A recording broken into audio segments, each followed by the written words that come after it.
y el último pasó que la propiedad se acordó un precio, cuando vino la tasación vino por debajo del precio acordado.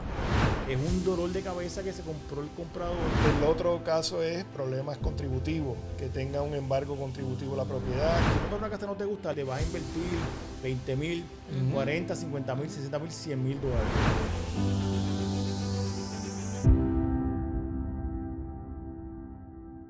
Bienvenidos a Café con Encanto, propiedades con propósito. Como siempre, con café en mano, hoy vamos a hablar de las situaciones reales y retantes que podrías encontrarte a la hora de comprar una propiedad en Puerto Rico. Desde cuando una tasación sale más baja que el precio acordado hasta problemas legales con el título o deudas contributivas que aparecen en el último momento. Hoy, Pedro González y esta servidora, Mariela Arrojo, tenemos el placer de tener como invitado para dialogar de estos temas al licenciado José García Noya, presidente de la firma García Angeli, con más de 30 años de experiencia en el mundo corporativo y las bienes raíces. Bienvenido, licenciado, ¿cómo está? Bienvenido, un placer estar aquí con ustedes en la tarde de hoy. Sí, qué bueno tenerle. Saludos, Pedro, ¿cómo estás hoy? Encantadísimo de estar aquí con el gran Cheo. Sí, García así mismo Noya. es, como todo el mundo lo conoce. Amigo de la infancia de Mariela Sí. y buen amigo mío también. Pero hoy vamos a hablar no en el plano personal, sino en el plano profesional, como un abogado competente y con tanta experiencia en el mundo de los bienes raíces, la banca y el mundo corporativo. Correcto.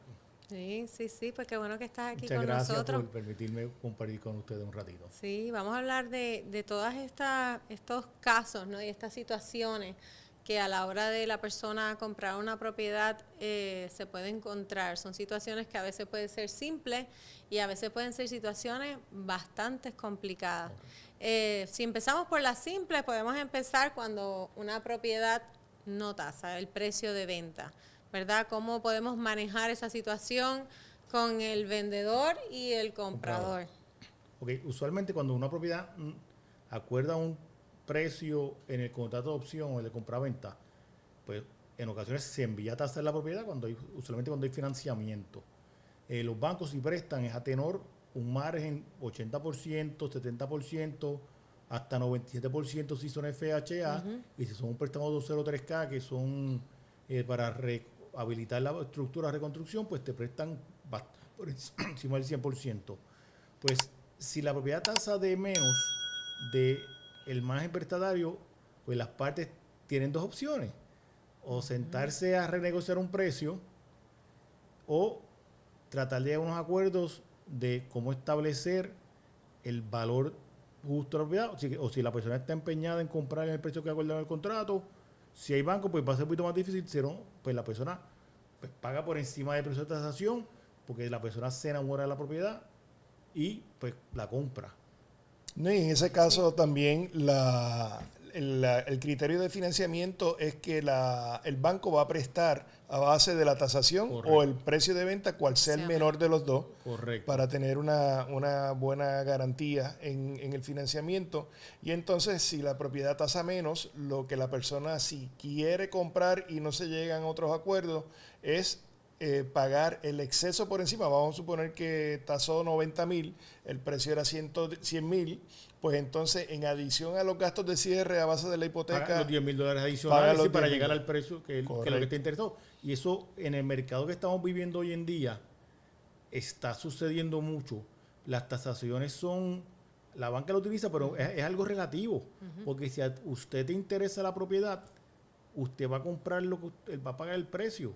De muchas personas, en un mercado como Puerto Rico ahora mismo, que hay poco inventario, muchas personas buscando propiedades, las personas pues van a pagar lo que entiendan por la propiedad. Entonces, yo he tenido transacciones recientemente de unos apartamentos en Isla Verde que los titulares no había financiamiento, era en efectivo, la compra-venta de la propiedad, y pues las personas estaban enamoradas de los apartamentos y pues pagaron por el precio que el vendedor estaba solicitando. Y no hubo ningún problema. No hubo ningún problema ninguno, ni sí, nada. Porque no hay tasación envuelta. No hay tasación envuelta. Nosotros hemos tenido casos, perdona que te interrumpa, Pedro, pero recientemente nosotros tuvimos dos y el último pasó que la propiedad se acordó un precio, ¿verdad? Y cuando vino la tasación, vino por debajo del precio acordado. Así que sí estoy de acuerdo, creo que hoy día con la falta de inventario influye muchísimo que la persona esté dispuesta a pagar esa cantidad. Puede ser porque está súper enamorada de la propiedad, eso es uno, o puede ser que fue la situación, ¿verdad?, del caso de nuestro cliente, la casa estaba en tremendas condiciones, no había que hacerle absolutamente nada, no había que remodelar nada, o sea, estaba lista para tú mudarte. Coge la llave y múdate. Exacto, y entonces cuando ellos hicieron su análisis y habían otras propiedades para la venta, pero no estaban en las condiciones que estaba esta, pues me dijeron, Mariela, el dinero que yo vaya a invertir para arreglarla es casi el mismo dinero que voy a tener que dar en adición a el para precio. poner en posición como uno quiere la propiedad. Exacto. Y hoy en día, con la poca mano de obra que hay, También. Los costos de los materiales están bien altos. Sí, son factores que hay que tomar en consideración. Y cuando usted compra una casa, usted compra la casa porque es la que le gusta. Y si está para mudarse ready, está ready. Porque si usted compra una casa que no te gusta, le vas a invertir 20,000 vale un baño hoy en día, 40, 50,000, 60,000, 100,000 dólares.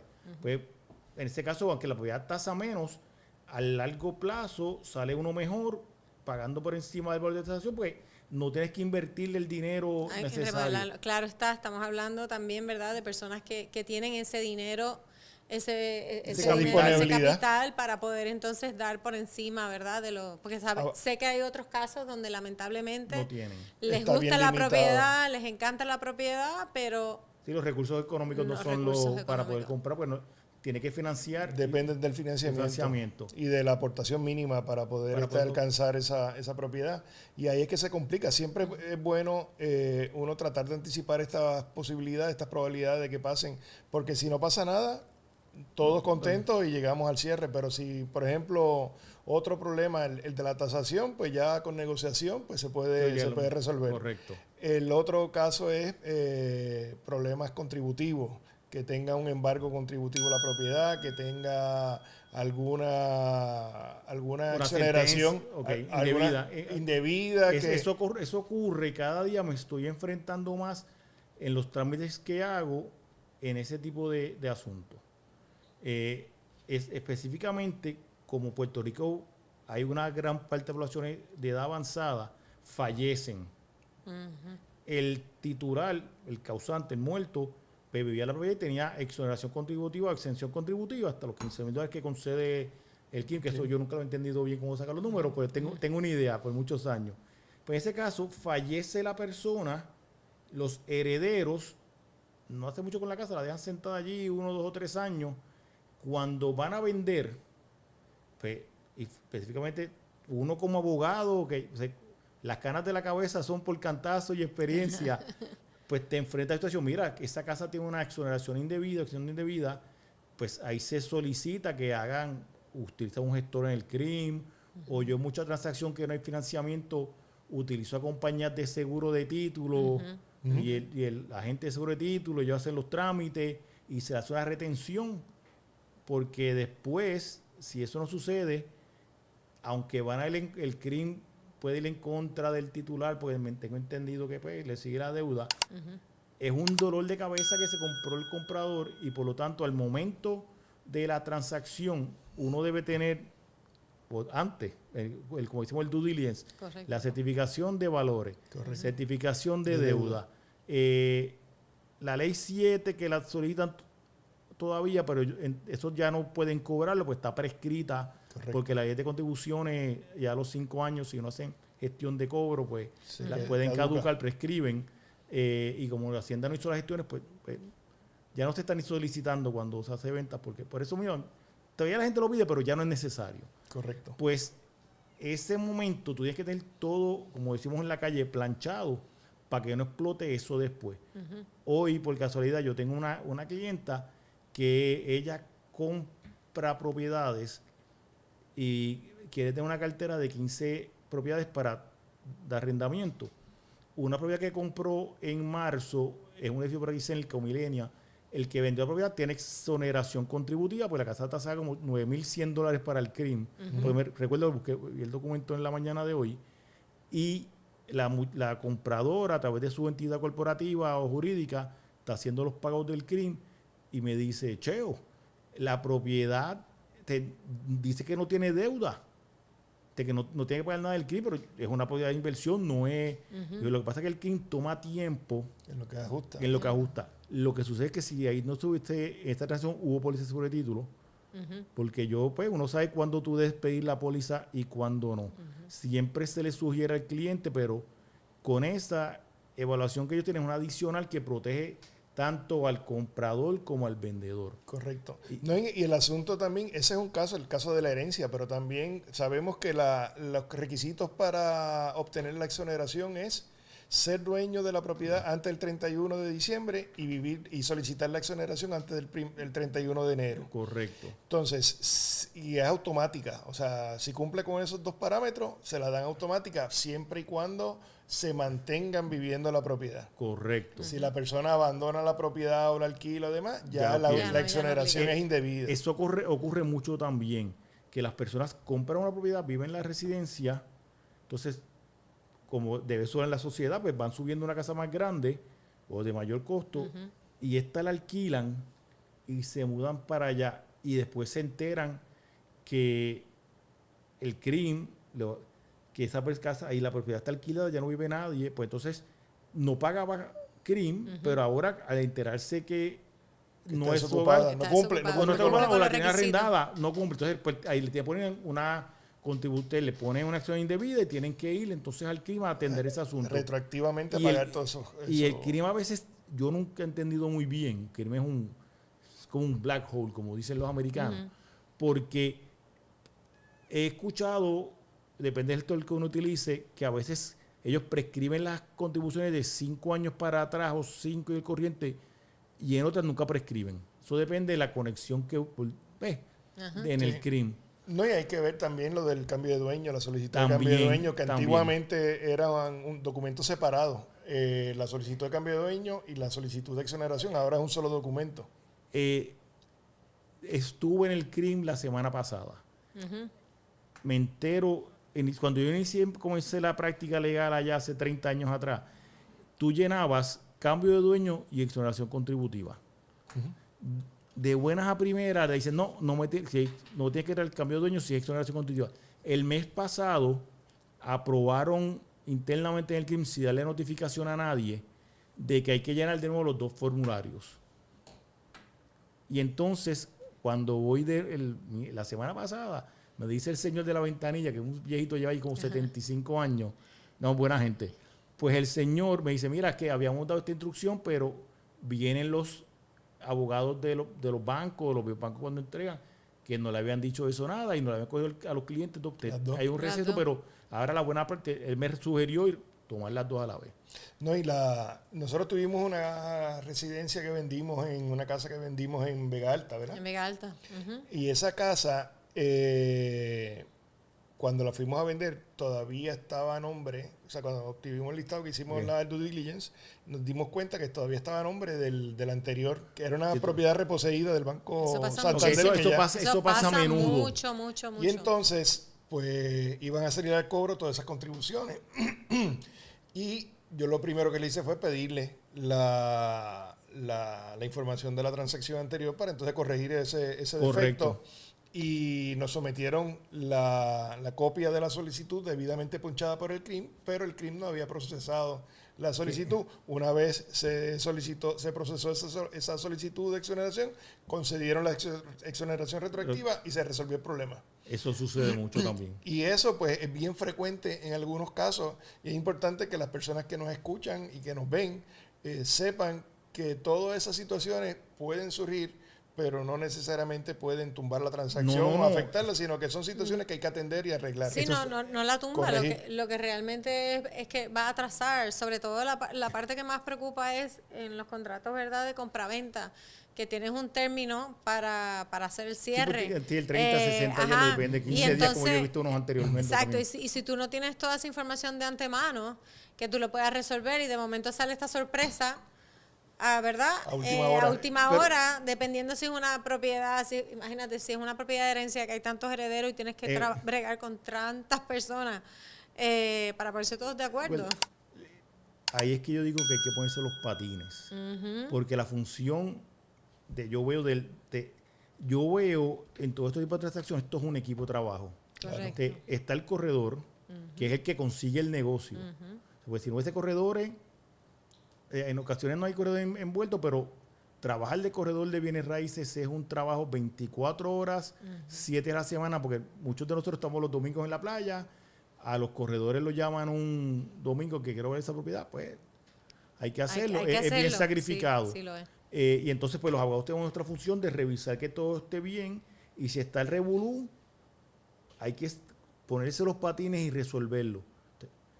Y pues hay que atenderlo. Y el crimen issues también ocurre mucho a veces que el crimen no lo hace mucho, Hacienda pone embargos. Exacto. Okay. Ahora hay una duda nueva porque con la ley de registro de propiedad nueva, que no es nueva, ya tiene 9 años, del 2016, que entró en vigor en marzo del 2016, establece que los embargos, para que tengan validez y ser ejecutables con la propiedad, tienen que estar inscritos sobre la propiedad, como los embargos federales.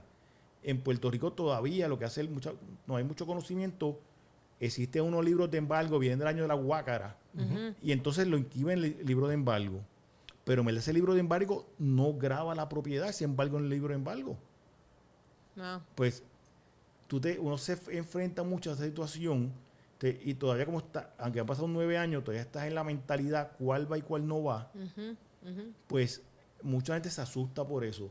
Yo creo que con el pasar de los años va a ser más como el aspecto federal, que si el embargo federal no está anotado en tu propiedad, no tiene validez. Es una deuda que le debes un dinero a alguien, no pueden, como dicen los americanos, enforce para ejecutar la propiedad Sí, grabarla.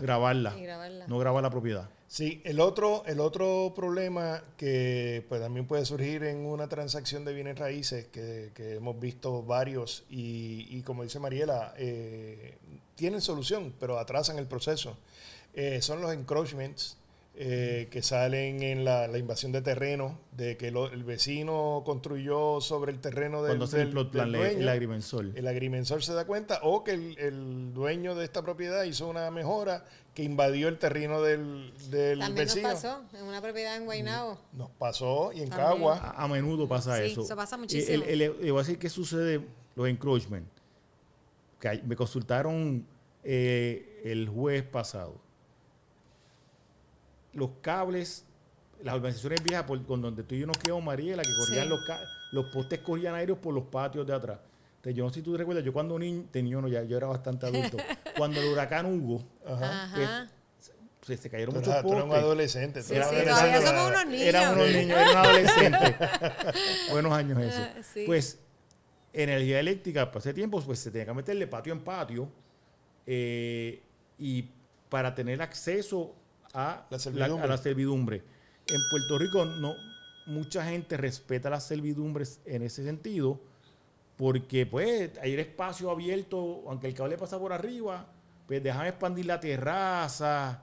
Pues eso puede ser un problema en una transacción, porque si estás invadiendo la servidumbre, yo he visto casos que han mandado a demoler estructura. Yo conozco un caso de una piscina. Piscina, también he visto de piscinas que tienen que... ¿Sabes lo que es eso? Una piscina que tú dices ahí, ¿no? ¿Y ahora qué vamos a hacer?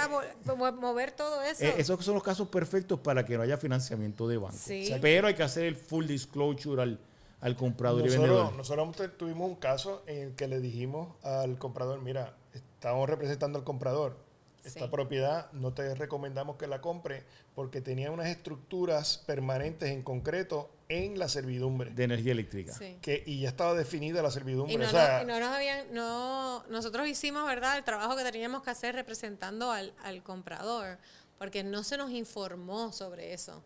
Fue que en el proceso empezamos a pedir la información. Y el plot plan, que los agrimensores cuando hay financiamiento de banco por lo menos preparan el plot plan y te hacen el diseño. Sí. Yo tengo mucha experiencia con eso porque hay uno de los agrimensores que ha cerrado los bancos, como estaba hablando antes en la introducción y antes, a veces el maná cae del cielo. Y a mí, por casualidad de la vida, hay una agrimensor que hace mucho trabajo, yo voy y se hace certificación de mensura a menos de que notarizarla. Y acaso después hablamos de este punto, y que cuando ocurre, pues entonces queda en camino para mi casa, yo salgo a las 6 de la tarde, él me está allí, le notarizo los documentos, pues sigo y hablamos sobre ese aspecto. Y en muchos de los casos, pues tienen que rectificar la cabida, porque los puntos del terreno al lado, dependiendo de cuán grande sea. Entonces, uno va a Luma y pide certificaciones, porque muchas veces también está el encroachment, pero en verdad el cable tiene que haber, creo que son 1,5 pies entre la colindancia y del poste de la colindancia. Y en muchas veces relocalizaron los postes, hay forma de relocalizar, eso cuesta un poquito de dinero, pero hay forma de tú conseguir esa certificación, o que venga Luma ahora mismo y venga y haga la mensura correcta, y mira, en verdad hay 1,5 pies, no tenemos problema, y pues con eso corrí el encroachment. Ese es un proceso un poquito más toma más tiempo, pero tiene solución. Y rapidito. Y rápido. El problema como en el caso que nosotros tuvimos que dice Mariela, en ese caso la persona hizo una estructura y en la estructura invadió cerca de 100 y pico de metros cuadrados del otro vecino. solar. Eso también es un problema a veces. Y entonces lo que hicimos fue hablar con el vecino, pagarle por esos 100 metros. Y entonces hubo que hacer una transacción del vendedor comprándole al vecino. Hicieron una segregación del pedacito de terreno y la agruparon con la otra. Exacto. Eso ocurre. Se le buscó la opción para que pudiera, ¿verdad?, solucionar el problema para hacer la transacción, pero fue un atraso en la, situación. Y ahora, pues, después de todos esos problemitas que son cositas que pueden salir y uno no se debe, que es el mensaje que queremos llevar, uno no se puede alarmar o pensar que ya llegó el final de la transacción por situaciones, porque todas esas situaciones tienen solución. Algunas mucho más rápidos que otras, pero todas tienen solución siempre y cuando usted esté con las personas adecuadas, que sean conocedores de la materia que les ocupa. Yo tuve un caso, hablando así hace poco, una propiedad, las urbanizaciones viejas, Torrimar, lo que se llamaba recreación y deportes, exigía que entre cada ciertas cuadras había unos caminos que cortaba una calle para la otra. Sí. Eso pasaba mucho en Torrimar, tú lo ves todavía, tú desde Torrimar, allí en Villamar, El Palmar, esas áreas así, y Villa Carolina, muchos sectores que las casas que hicieron en los 50 y 60, y en verdad después se cometieron áreas de peligro, pues iban a ser delincuentes, van a hacer maldades en esos sitios, ¿ok? En los municipios que vendieron esos terrenos, si ellos son muchas veces titulares, y pues ¿qué hacía la gente? Pues mira, se lo vendían, pero no había el traspaso en el registro. Se hacen unas certificaciones de mensura, el municipio a veces consciente o no, y se expande. Cuando viene a hacer el plot plan con las dimensiones del estudio de título, del registro, no, aquí tú tienes más tierra. Pues en ese caso se consigue documentación de un encroachment porque se metió en el paseo vecinal. Se consigue documentación del municipio. Es bien difícil que ellos hagan las escrituras porque es muy costoso, no tienen fondo. Y el municipio autoriza mira, pues sí, yo se lo vendimos, y se hace como una certificación, se vuelve a mensurar eso allí. Y un acta de rectificación. Un acta de rectificación de cabida. Interesante. Qué bien. A menudo he hecho un montón de esas. Ah, bueno. Era. Pues ahora y le buscaban la vuelta para vender la propiedad y se vendía. Claro, que es lo importante. Que es como mencionabas ahorita mismo, Pedro, que todo tiene solución siempre y cuando tengas a las personas correctas al lado tuyo que te estén ayudando, porque esa es nuestra experiencia, ¿no? Tú como abogado, nosotros como corredores de bienes raíces, y como mencionaste, trabajando en equipo, llegamos a la meta, ¿no? Ayudar a ese vendedor a vender y al comprador a comprar. Correcto. Esa es la función de todo. No, y ahora pues lo que llega es la pecerita para el pez. Okay. Los problemas legales. Okay. Los problemas legales, tenemos problemas de tracto, de problemas de embargos, que ya lo mencionaste, problemas de herencia, que también pagares extraviados. También. ¿Qué nos puedes hablar de eso? Ok, son varios puntos que has establecido. Voy a empezar por el que a mí más me gusta, el que más me vive. Es verdad, mi pasión. A mí, cuando estoy en la oficina, nosotros somos 4 abogados, llegamos hasta una vez 8, ahora somos 4. A los bufetes pequeños o medianos, nos caen los tostones, como decimos en la calle.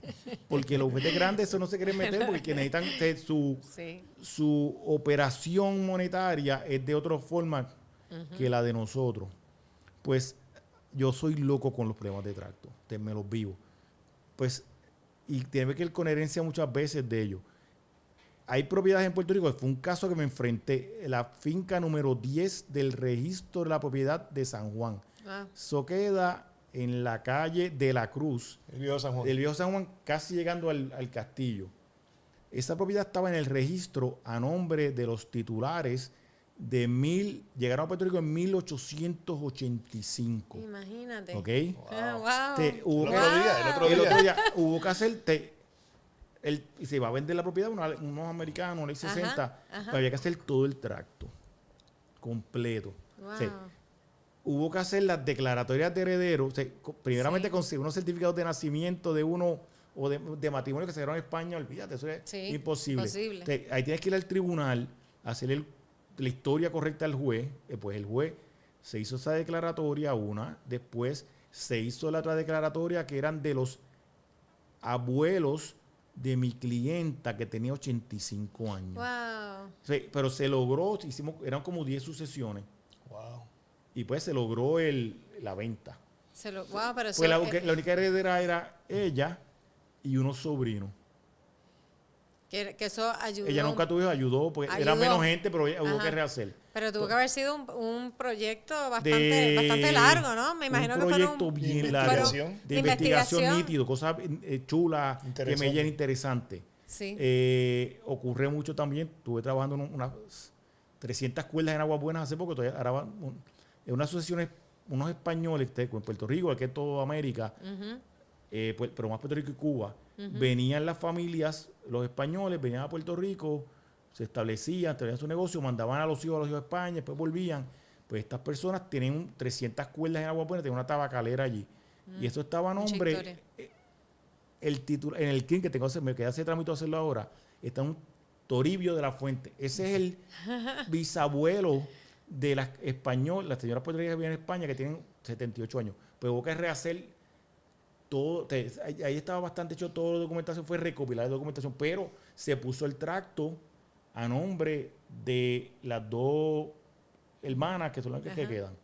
Me parece que debe ser súper interesante. Es súper interesante. Ya veo por qué te apasiona. Porque es que es interesante, es historia. Es historia. Y yo soy amante de la historia. Mira, es historia. Déjame hacerte también mucho se da también que está ocurriendo cada día más en Puerto Rico.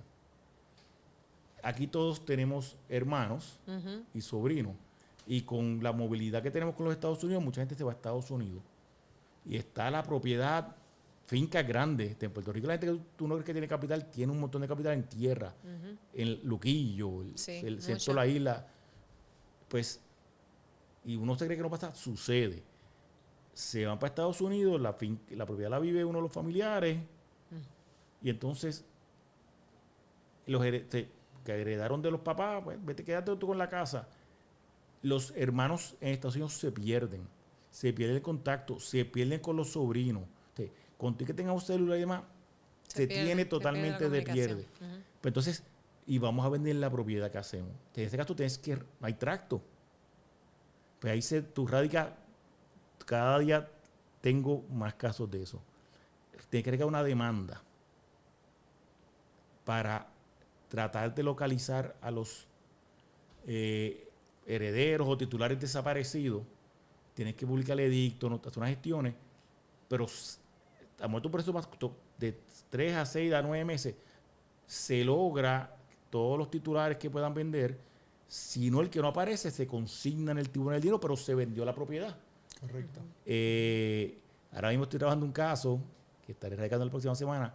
Son 14 herederos y uno de los herederos es un niño muy bueno que anda prófugo de la justicia.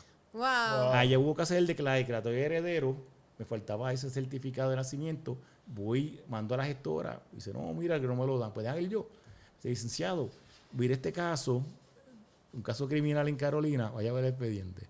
Pues el tipo era prófugo de la justicia y cuando te declaras prófugo de la justicia, para que tú no puedas sacar un pasaporte, pues, te congelan el certificado no te lo expiden. Pues hubo que hacer el trámite el tribunal emitió la declaratoria y ahora hay que demandar los 13 herederos demandando a uno para vender, pero la propiedad vale como 250,000 pesos. Y la herencia es, la gente no se olvida, es maná que cae del cielo. Sí, ese dinero Y el dinero que tú correcto. esperas, y la gente muchas veces como, voy a recibir 5,000 pesos, pero son $5,000 que tú no tienes. Sí, claro. Claro. Da para dar un buen Esos viaje. son los casos imposibles, los haces Los hago posible. posible, los hago Sí, posible. Ese es el los eslogan. haces posible. Ese es el lo eslogan. imposible Tengo- lo haces posible. Tengo 3 y 4 casos todo el tiempo. Sí, Pues hay mira, más de lo que uno cree. Nosotros tuvimos un caso de una doble herencia. La abuela falleció, el papá falleció trágicamente en un Sí. accidente Ok. Sí. y los 2 nietos, hijos, pues eran los herederos y había que hacer esas 2 herencias. Y la abuela, el esposo había había fallecido y no se había completado ese proceso de herencia Sí. también. O sea, que fue una transacción bien complicada, pero Se logra. también se pudo puede lograr. y se logran. Y lo otro, que el tiempo nos está traicionando, los pagarés extraviados. Ok, los pagarés extraviados. Eso ocurre mucho en Puerto Rico. Como ha habido tanto cambio de banco y unos han cerrado y otros demás, los pagarés esos de hipotecarios usualmente se venden en el mercado secundario. Aunque el préstamo usted hizo con Popular, el préstamo en verdad lo tiene Wells Fargo en Vancouver, Canadá. Ujú. Pues entonces se salda la transacción, hay que cancelar el pagaré, se obtiene por lo menos una certificación de que el préstamo se saldó. Y si no aparece el pagaré, hay 2 alternativas. Si tiene más de 20 años, desde que se constituyó, si es a la presentación, es que no tiene fecha de vencimiento. Al portador. Pues, al portador y con fecha de vencimiento a la presentación, pues se va al tribunal al registro con una instancia y se pide la prescripción.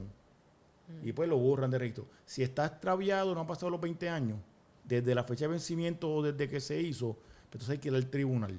Y se radica una demanda de cancelación de pagaré extraviado por la vía judicial. En ese caso, usualmente lo que se hace es, si está en la carta de saldo que se pagó el préstamo, pues en vez de reservar el dinero para cancelación futura del pagaré, pues para la acción judicial. Si el pagaré no aparece carta de saldo o algún documento, lo que es, yo ese tipo de casos pido a la compañía de seguro de título porque hay que protegerse. Claro. Pues entonces ellos retienen parte del face value, del valor del pagaré en lo que se hace la transacción. Pero se hace, ese proyecto es usualmente actualmente he manejado 2 o 3. Cuando yo era abogado con una oficina legal de Enrique Umpierre, yo manejaba como 100 casos a la vez de cancelación de pagar extravío por la judicial. Bastante. Pues era un montón. Bastante. Y todo tiene solución. Hablando de pagar extraviado, tuve una transacción de un apartamento en el condado hace exactamente 2 o 3 años. Era un apartamento con sus 2 estacionamientos, todos como finca independiente. Ujú. Se había perdido un pagaré y la demanda de cancelación que habían llevado anteriormente solamente incluyeron un estacionamiento. El apartamento del $1,000,000 y el otro estacionamiento no lo habían cancelado. Pues ya se canceló. Entonces, hubo que realizar una demanda en el tribunal de una sentencia declaratoria para que el tribunal, mira, si ya se declaró cancelado el pagaré, incluye el pagaré estas dos registro. propiedades. Y eso es bien interesante. Sí, no, hay muchos casos y, por ejemplo, pagarés extraviados de cuando hay de banco a banco, cuando también el banco te envía por correo certificado el pagaré y lo botan. y lo bota la persona, no lo guarda bien, pero hay alternativas, hay posibilidades. Todo tiene solución, Sí, menos aquí, la muerte. Menos la muerte. Así mismo. Desafortunadamente, sí. Así que nada, en resumen, vamos a resumir que este episodio de hoy, que ha sido tan informativo y tan apasionado en tu presentación, se resume en que todas las situaciones que puedan surgir en el proceso de venta de una propiedad, todas tienen solución. Lo importante es tener las personas adecuadas manejándolo o ayudándolo a usted que no se dedica a esto, a resolver la situación para poderle llegar al final. Y tienes casi todo se resuelven afirmativamente. Uno puede dar un poquito más de dolor de cabeza que otro, pero todo tiene solución. Llegamos a la meta, que es lo que queremos. Y lo importante es un buen equipo de trabajo y que la gente, como digo yo, zapatero a su zapato. Tú atiendes el asunto si lo sabes. Si no, eres más sabio sabiendo a quién sugerir y recomendar el asunto. No es saber, Es conocer es conocer al que sabe. Eso es así. Eso es verdad, eso es correcto. Eso es así. Palabras con luz. Sí, pues Eso. gracias, Cheo, por acompañarnos, al licenciado García. ¿Dónde las personas te podrían contactar? Siempre me gusta que ustedes puedan compartir, ¿verdad? Okay. Su... Primeramente a través de ustedes, ¿verdad? Sí. Y entonces mi teléfono de oficina es 787-622-0334. Mi extensión es la 226, pero hoy en día somos todo tecnología. Pues a mi celular 787-642-5201. Yo cojo casi todas las llamadas todos los días, si no las devuelvo rápido. Y los fines de semana a veces cojo un brequecito, pero si hay algo importante, estoy 24 horas a la semana, 7 días a la semana. Claro que sí. Eso. Estamos todos trabajando así, así que es Eso, bueno tenerte eso es así. aquí Buen para parte. trabajar en Gracias, equipo. gracias. Sí. Pues gracias nuevamente, gracias Pedro. Estas situaciones que abordamos hoy pueden parecer un laberinto, pero la salida existe. Detectarlas temprano y trabajar de la mano con un corredor y un abogado experimentado es lo que marca la diferencia entre un cierre exitoso y uno lleno de complicaciones. Gracias por acompañarnos en otro episodio de Café con Encanto, Propiedades con Propósito. Síguenos en Spotify, Apple Podcasts, YouTube y nuestras redes sociales para más contenido que te ayuda a navegar el mundo inmobiliario en Puerto Rico con confianza, porque saber más siempre vale más. Hasta la próxima.